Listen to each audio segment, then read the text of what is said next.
sabihin ninyo, pinatawag ko sila dito. Kakasabi ko lang sa inaugural speech ko eh. You are paid to do your work.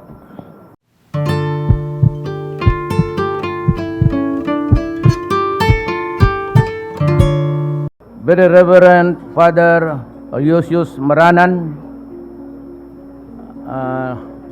the citizens of the San Beda Republic,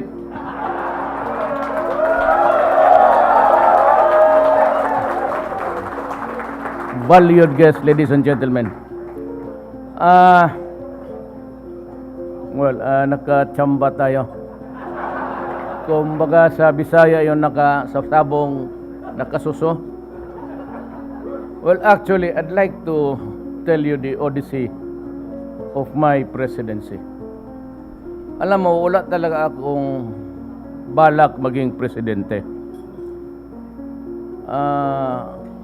But early on, President Ramos went to Davao and sought an audience with me, together with Paul Dominguez and Jesus Dureza. And it was there he said that it is high time that Mindanao would have its president ever. I was giving him excuses. Alam mo naman si Presidente. And he would just say, shut up, you listen to me. And another offering of apology na, sir, hindi mo talaga ako pwede dyan. Small time na mayor lang tayo. And he would just say, I came here to Davao to talk to you, not to talk to me. So you listen. So, well, time passed. And there was a lot of movement, maliliit lang, galing sa Cebu, but mostly Visayan, and a little bit of following sa Manila, Luzon. Alam mo, wala talaga akong makinarya. I would not want to belittle PDP, but it was a moribund party until I came. Wala namang wala masyadong tao, and we had to revive it. But I said, going back earlier, alam mo, since the time nag-usap kami ni Presidente, up to the time when they were presenting their platforms of government, yung tatlong kandidato pagka-presidente never talked or mentioned anything about Mindanao. Sabi ko, ang pinaka-problema ng Pilipinas, hindi nga itong droga ito, 24 oras, patayin mo lahat, tapos na yan. Ang Mindanao, because it spells territory. And you know, the president is the president. Alam niya, kaya pumunta siya sa akin na what's going to happen to Mindanao. There's a war going on. There might be a lull kasi huminto tayo. We're talking to Murad, and back-channeling kami ni Presidente kay Nor Miswari. We have the number of Nor. We can get to talk to him. Pero walang sa tatlo na may platform about Mindanao. Remember that Murad said, I will go to war if there is no BBL. Pakahirap yan. And true enough, wala talaga ng BBL. But sabi ko early on, madelikado to. Ano ba trying to find out kung ano ba ang mangyari sa Pilipinas? But still, during the filing of the certificate of candidacy, I did not file anything. It was not until after I was substituted sa deadline, sa last day pa, because there were really the urgings now of what will happen to the country. Alam mo, ang mahirap kasi sa Moro, if you might want to know, ang lola ko Maranao but my grandfather si Chinese, talagang galing Xiamen. Mahirap itong na mapahiya. Sabi ko, pag napahiya ito, hihirit ito. Napahiya nga, so we had to talk to him repeatedly, ang Jafar, na hang on, wag muna. Do not try to spin a violence which you might not be able to stop on time. Sabi ko, kung ako manalo ng presidente, magpatayan tayo. It's either I shoot you or you shoot me or saan ako pupunta. Isang linya ng pamilya ko, puro moro. Kasi yung mga apo ko, karami kong apo na puro moro, papa. So if there is anybody as much as interested really sa Mindanao, ako. Kaya that prompted me to reconsider yung baraha ko. But I did not have the money. But PDP rin talaga ako. Ever since. I never changed parties. Ever since. PDP lang ako. Ako pang local lang kami because, alam mo, suffering from a financial hiatus itong PDP. Walang mga backer eh. So, nung tumakbo ako, I decided to run. I just prayed to God. You know, guys, we have to talk. We cannot ignore the BBL and nor Miswari. Let me remind you that when Magellan landed in the Philippines in 1521, bringing with him Christianity, no offense intended, Katoliko ako. When he brought in the religion, Christianity, ang Islam was ahead by about mga 80 years. According to the archives ng Malaysia, binabasa na. So when they started to conquer the island, naturally, they met the stiffest resistance sa Mindanao kasi may poste na doon. Nakapasok na ang Islam.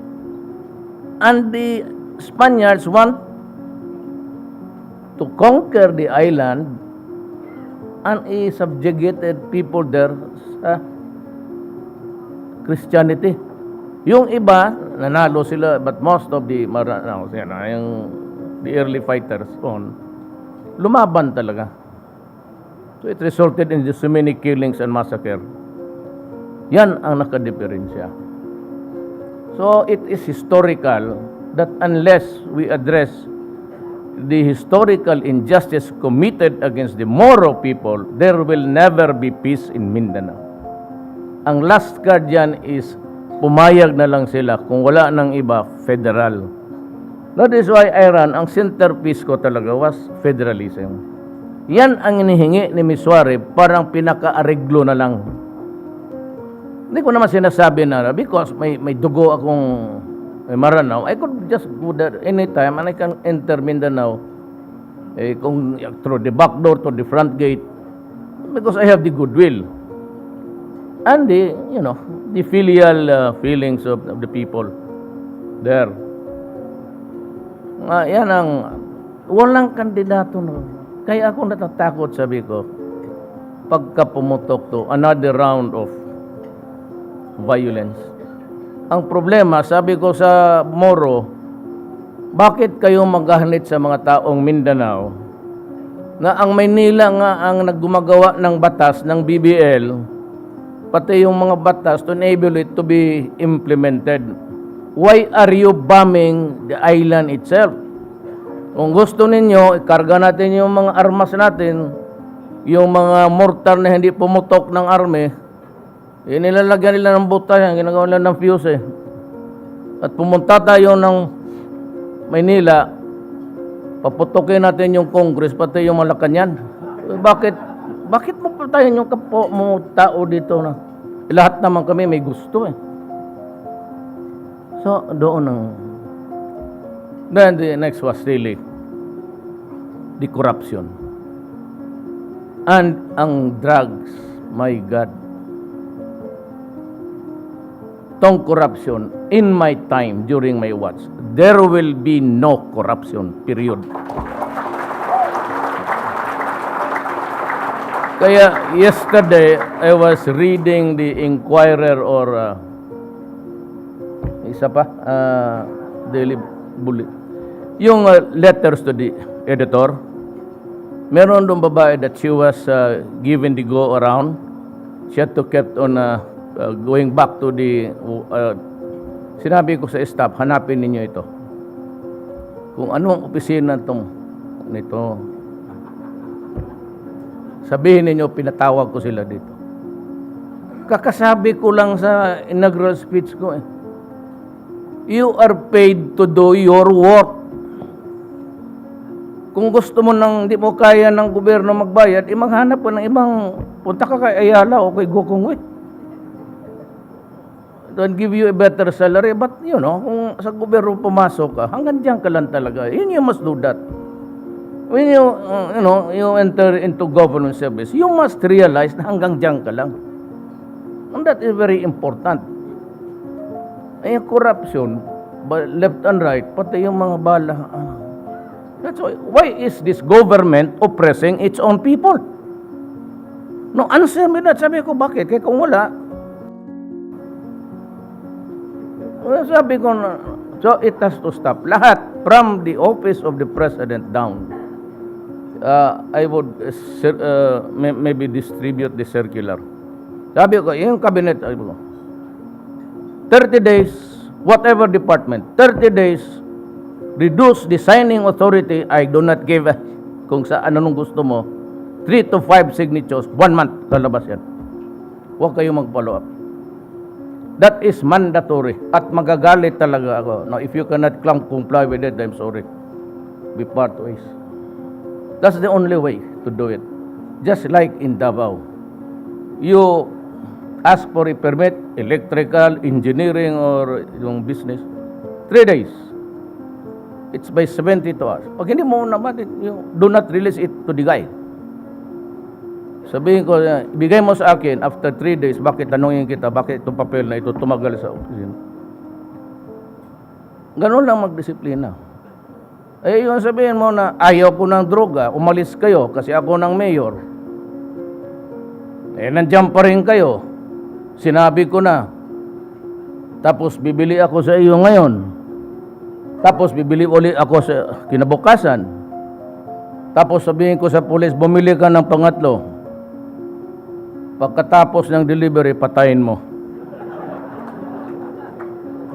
Look, we cannot build a country by killing our own people. That is admitted. Pero, alam mo, pagka pinasukan tayo ng ibang klaseng tribo and from other sources outside of our country, at lulutuin mo na yung shabu dyan sa mga barko, itatapon ninyo, lagyan ninyo yung GPS. May GPS pa mga ulol. And we are the only country, I think, in the world, except South America, na doon yung shabu niluluto mismo sa National Penitentiary. Kaya ko nga hinuli, binuhay ko itong para walang masabi yung babae dyan, sige, salita.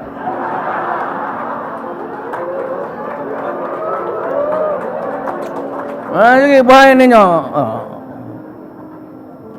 Given the trial, fair trial, judicial trial, o di okay. O pagkatapos kasi baliktad yan kung taga-roon ka, doon ka itatapon. Kung taga-doon ka sa amin, dito ka, sumunting lupa ka. O pagdating dyan, ang ginawa nagluto pa rin ng shabu. Pero mas mabuta pinatay ko na noon. Minus-minus yung problema natin. Kaya ako galit kasi ang shabu, constant use of shabu, even by months, would destroy the human brain. It shrinks the molecules, pati yung mismong utak. Actually, sabi ng forensic sa Mexico, because they're starting to do meth, kasi mahal yung heroin ngayon, pati mura na nga dito Mabuti pa yung mga sapapis. Because marijuana, heroin, cocaine, they're grown naturally. Wala masyadong chemicals. Itong shabu, ang tubig na luluto niya, yung tubig sa baterya ng sakyanan. Parang may starter dyan sa loob, Kaya naging loko-loko. Remember I am not defending the police. Nandyan ako sa gitna. It's just pushing for it. Kasi, you are putting my country in peril. Ay, kakabibay ko lang ng libro si Ion Garit. But it's there on the table. It's sold online. Bilhin ninyo. Pagkatapos ninyong mabili basahin ninyo at humarap kayo sa akin, sabihin ko, mali ako o tama? In 4 or 7 years, if nobody interdicts the drug business in the Philippines, we will be a narco-politic. Kaya tatapusin, may magtatapos talaga nito, and I have placed the burden upon myself. Tatapusin ko ito even at the cost of my honor, my life, and the presidency itself.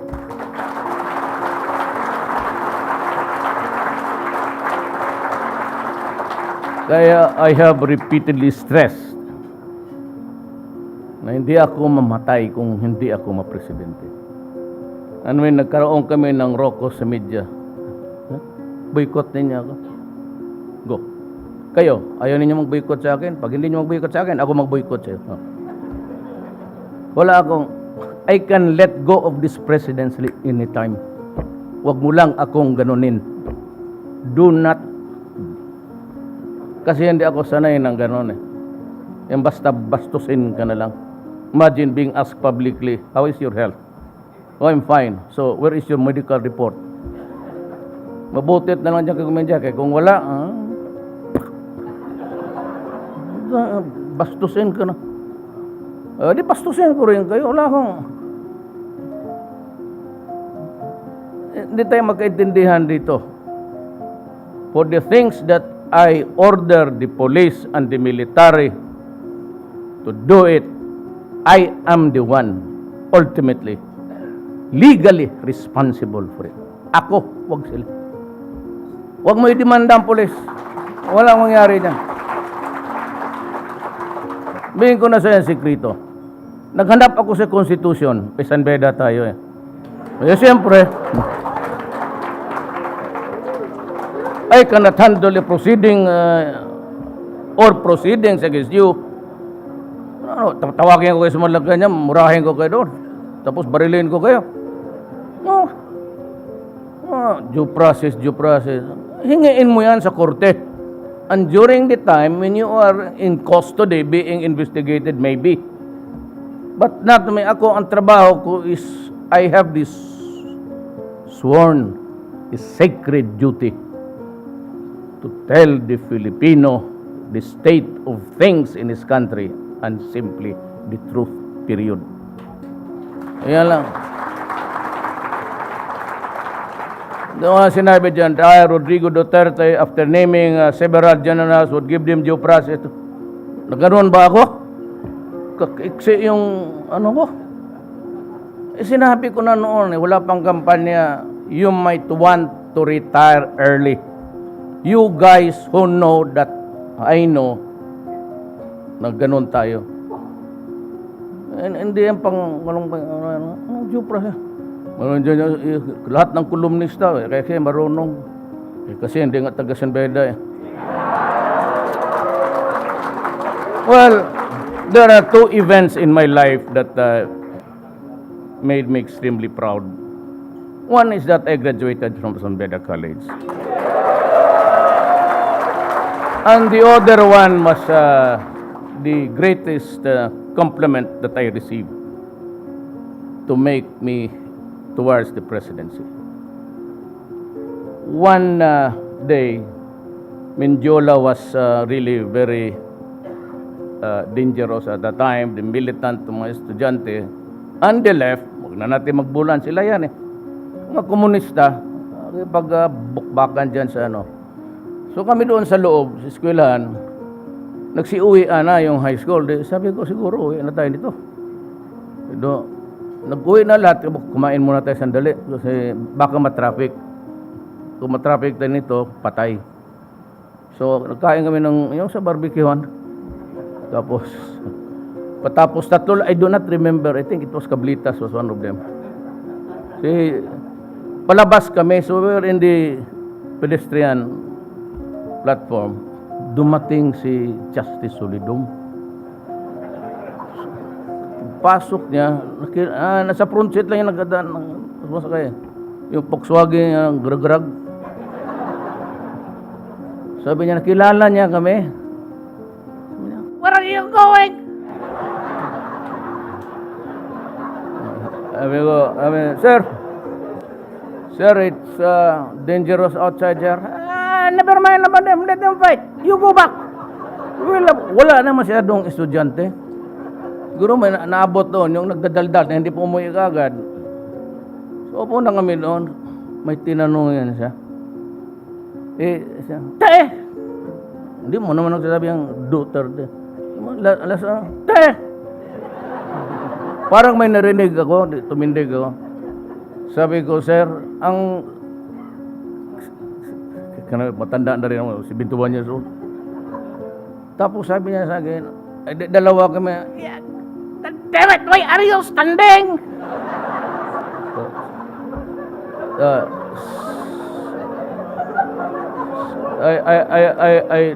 I thought, sir, that I heard my name called. Because you're always talking at the back. Come here, you stand up there. Pagdating ko doon, sabi niya, sino?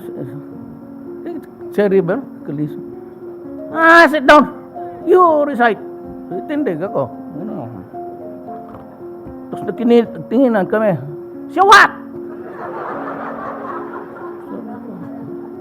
"Sir, there is no question yet, sir." God damn it! Sige, gano'n na. Do not scratch your hair in this classroom and spread your dandruff.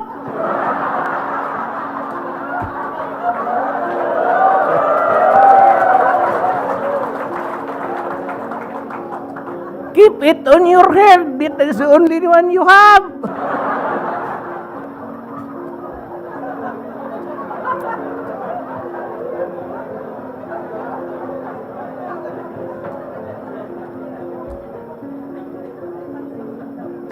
You might want to say that the dandruff president. Tama kasi sabi ko, mayabang ako ng sumat. Sabi ko, sir, wala ako. Galit lalo. Nagkagano na. Do not scratch. Do not scratch your hair and spread your dandruff in this room. Keep it on your head. It's only one you've got. Well, that made me a lawyer. Actually, sa batch namin, hindi naman tayo sa iba. We are all, tayo-tayo lang naman. Sa wills and succession, pati remedial law, talagang matataas kami. Dumaan rin kay Justice, kay Secretary Puno. And the others, our professors. Si Rudy naman, Robles at the time, sir. He just top the bar at that time. Kami yung binamano. By the way, I was in Bohol campaigning for the presidency. I passed by Vic's house. Victor de la Serna.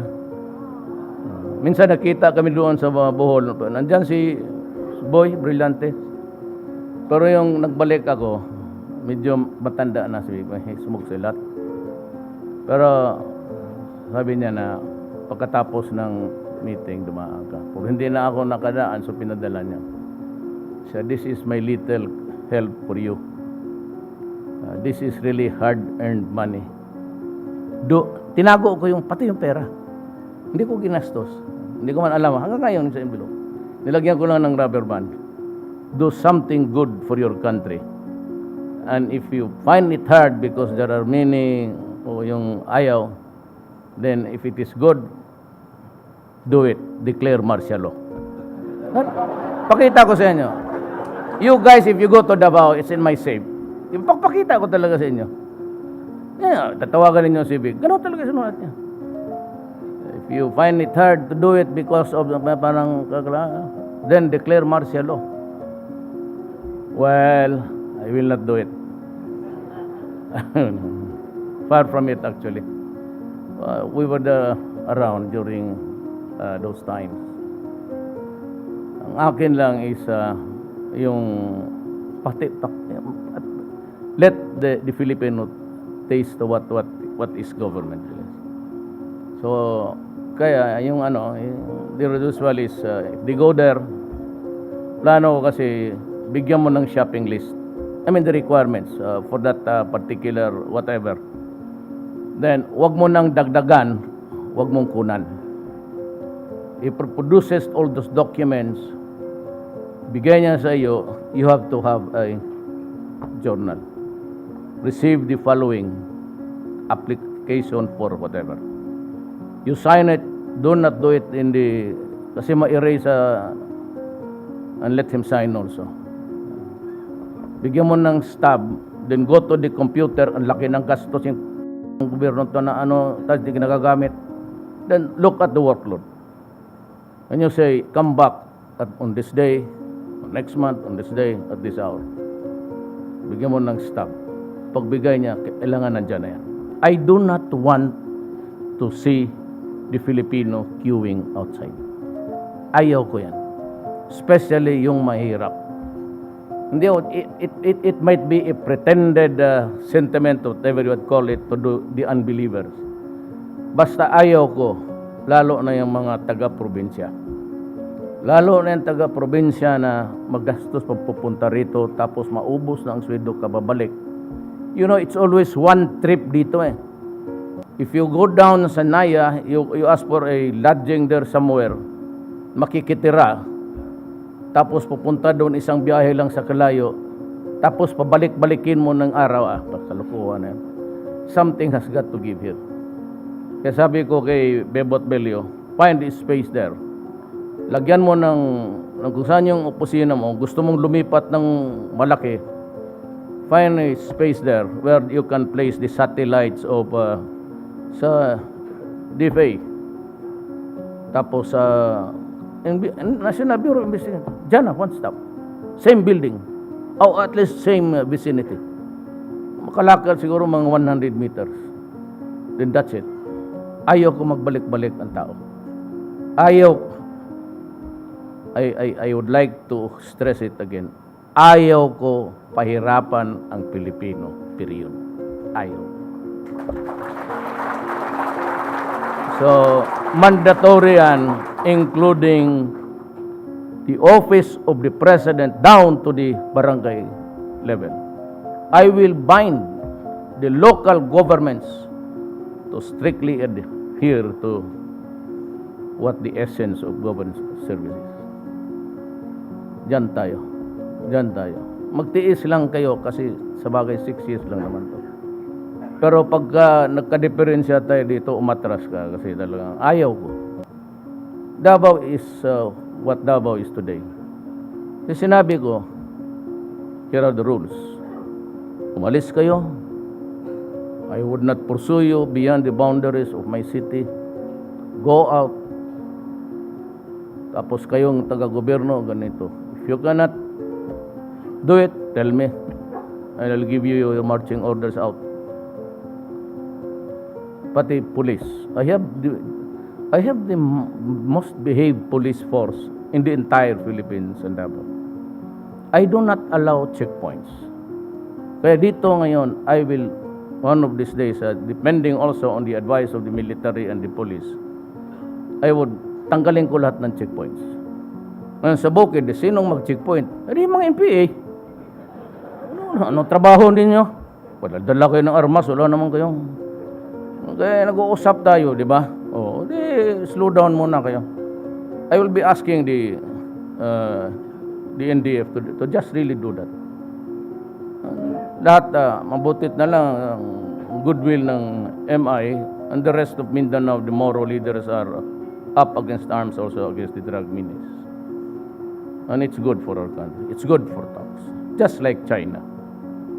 War, it is not an option. So what is the other side?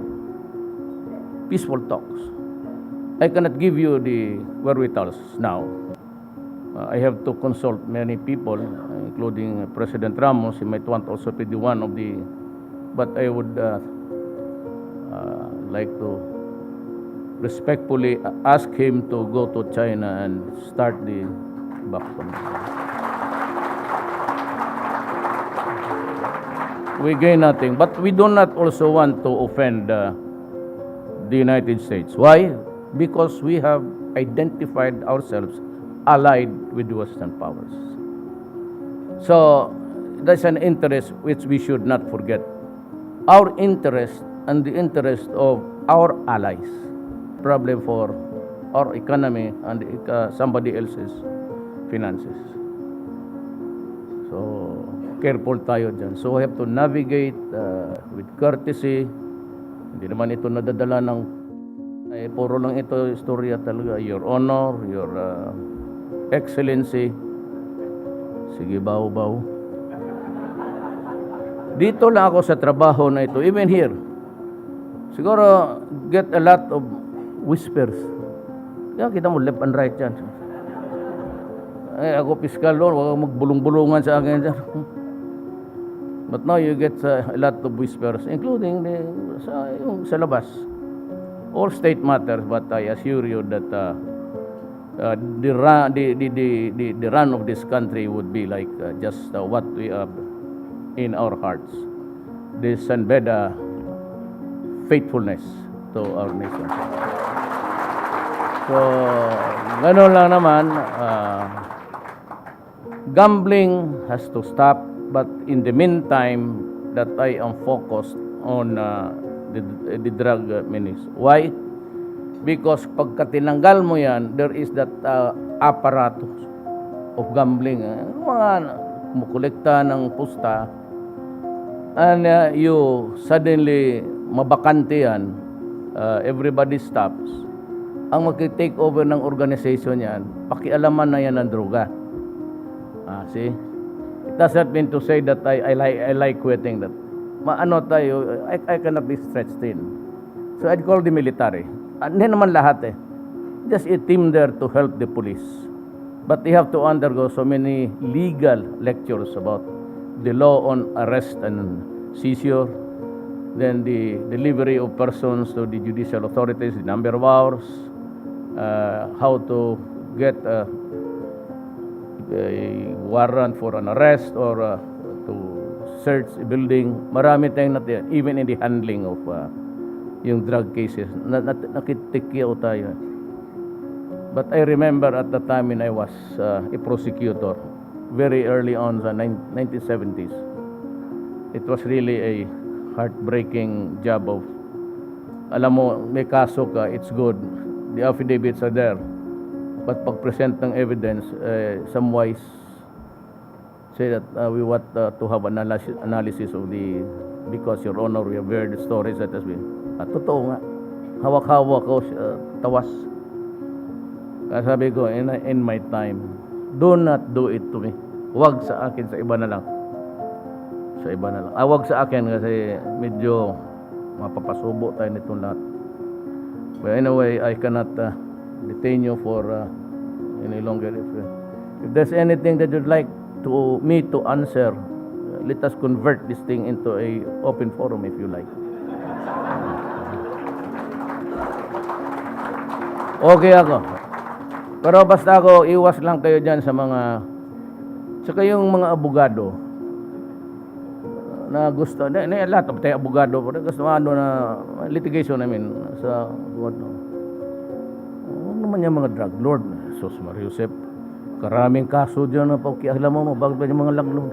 Ibigay mo doon sa iba, ibigay mo doon sa taga-UP, pati Ateneo.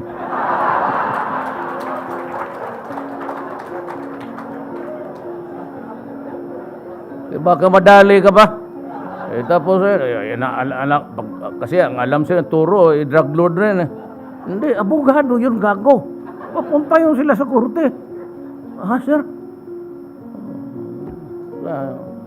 Bigay mo na sa iba. Marami dyan. Huwag lang ang Sanbeda kasi mga kaibigan ko sa Davao noong mayor ako, iwas kaso sila. Most of the Davaoeño lawyers there, ayaw ng ito. Kasi alam nila ayaw ko. So yung mga abogado nila sa labas, nothing significant, but that was the practice. Okay. Ang mga seduction, mga abduction with consent, sakit talaga ng bidista yan. Okay yan, okay yan. Adultery, okay yan, concubinage. Yours truly, mayroon rin eh. Hindi naman tayo mabubuhay niyan. Well, that's why during the inauguration, two sets of pamilya. Di okay lang. First in history, first from Mindanao, first president to have two families present there. Ayaw mo pa yan.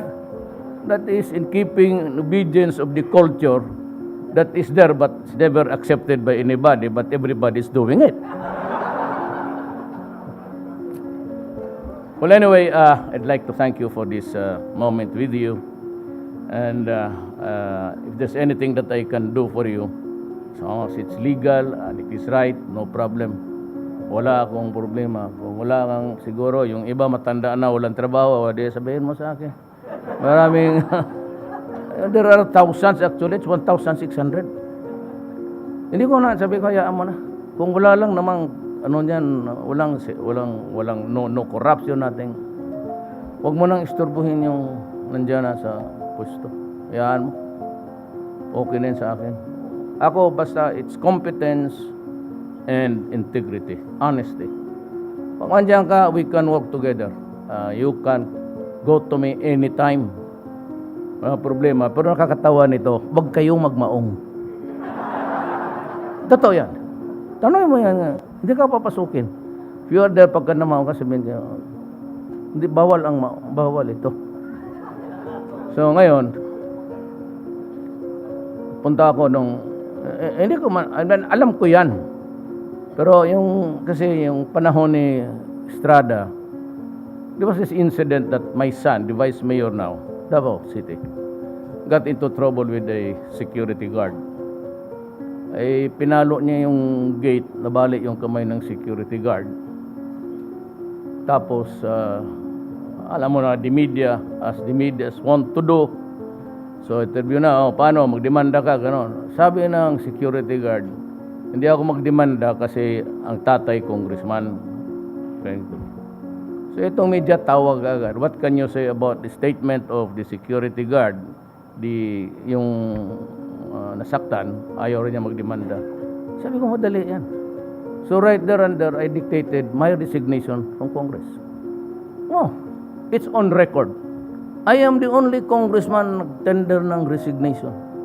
Sabi ko, because of the incident involving my son, tapos gano'n, blah, blah, blah. Then I submitted it to Villar. Sabi niya Villar, here is, nilagay sa agenda, the resignation of Mayor Duterte. Sabi naman ni Joker, the late, Joker Arroyo, no, we are not allowed to accept any resignation from any. We are not the employer of Duterte. We are not from his district. It is only the people of his district who can accept his resignation. Ako, for the reasons of delicadeza, nag-resign talaga ako. Alam mo, there will be so many elections in the future.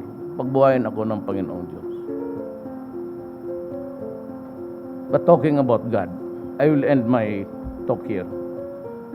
Do you know, and you review the tapes, do you know that I was the only one, the only candidate who was invoking the name of God during the campaign? Alam ba ninyo? You review the tapes. Wala kang marinig na isa magsabi, ako every time, if by the grace of God, if God wills it, pabalik-balik yan.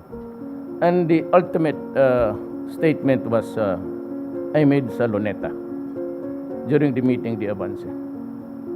I said that if God wants me to be president, I will be president of this country. If God does not want me president, He will give me the sign or maybe defeat. Sabi ko. Alam ko, maraming papasok sa atin sa politika. Ako dead end na ako. I was elected mayor of Davao in 1988. I coasted along for 23 years as mayor of Davao City, one-term congressman, one-term vice mayor ni Inday. Yung anak ko, taga San Beda rin yun, third yun. Yung namugbog ng polis, nandito yung pera niya. Isa rin yun. So, ano. Alam ninyo, except for Marcos, si Aimee, and si Abet, Governor Abet sa Bataan, alam mo ba, even sa Mindanao, outside, wala akong mayor or governor. Even sa Mindanao. Wala akong isang barangay captain sa Luzon, Bicol, or Visayas. Kaya nga, when I was so perplexed also after the results. Because during the campaign, na-mesmerize ka sa mga crowd eh. So you'd think that you are already formidable. Tapos yung sa ano. What truth to tell, hindi ko talaga malaman paano ako nanalo. Wala ako ni isang barangay captain dito sa Calabarzon, pati Metro Manila. Wala. Except of course, yung mga taga San Beda.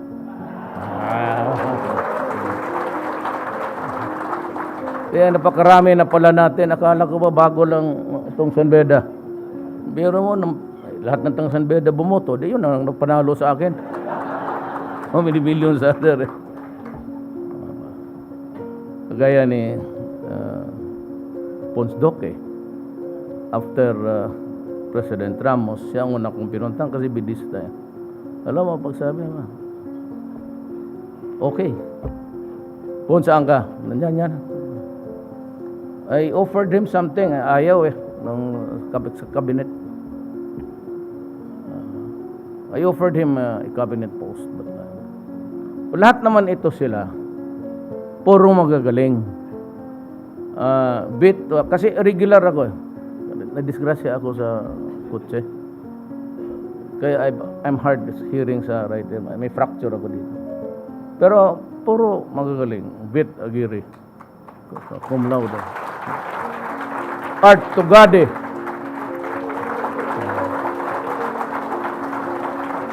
Si Bingbong. Dalia. Marami ito. San Beda. Marami sila. Sabi ko, Rudy Salalima. Ngayon ito sila. Sabi nila, ito si Duterte, walang kilala ko San Beda o taga Davao. That's a riddle. Oh, I'll give you the answer. Probinsyano ako. Nag-aral ako ng Maynila. Along the way, wala naman akong nakilala na talagang naging close. Except my wife. Kasi stewardess eh. Ito ang asawa ko, German, si Zimmerman. Kasi maganda yung pero ang kilala ko, taga Davao, far and wide, in between the years, yung sakasakay, sino mo kilala mo, except your wife? Sa Maynila, dito naman sa dormitoryo lang ng YMCA, pati sa eskwelahan. So sino man ang makilala ko na brilliant, except si Sal, because talagang outstanding, Sal Panelo at UP. Wala akong ibang kilala na bright. I was not invited to the socials here. They didn't even recognize me, my name. Wala. Except sa eskwelahan. So, ang nakuha ko, yung kilala ko ng mga bright. Carlos Dominguez, the finance. Kababata ko yan since kindergarten. Valedictorian yan hanggang natapos yan sa, I don't know what school sa Amerika. So, puro kilala ko. Ang kilala ko lang na may, si Pagcor, si Andrea, she campaigned for me. Yung talagang, so yan lang nakilala ko sa buhay ko. Hindi yun na sila yung kinuha ko, yung mga, kasi, wala namang ibang nag-apply, sige ako hanap. So, yun ang sikreto doon. Kasi wala akong kakilala. Ang kilala ko lang ang mga bright, ang mga, puro mga Bit Aguirre, ito Tugade, bright boy yan. Sunny Dominguez, valedictorian. Puro valedictorian.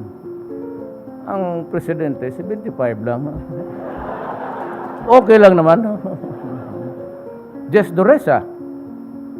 Maging classmate ko yan. Valedictorian. Nakita ko nga yung grado niya, yung general weighted average, pag-graduate namin. Sabay kami kumuha ng card. Sabi ko, tingin ko sa kanya, Jess, ilang iyo? Kaya, 96 ba? Yung iyo, kuha ko naman. Ay ko, wala. Kukunin ko pa. Tama nga, paglabas, 78. But by the way, Jess Dorosa is working for me. So is Sunny Dominguez, Artugadi, and Vit, and Cesar. All brilliant, working for ordinaryong bidista lang. Pero, salamat po.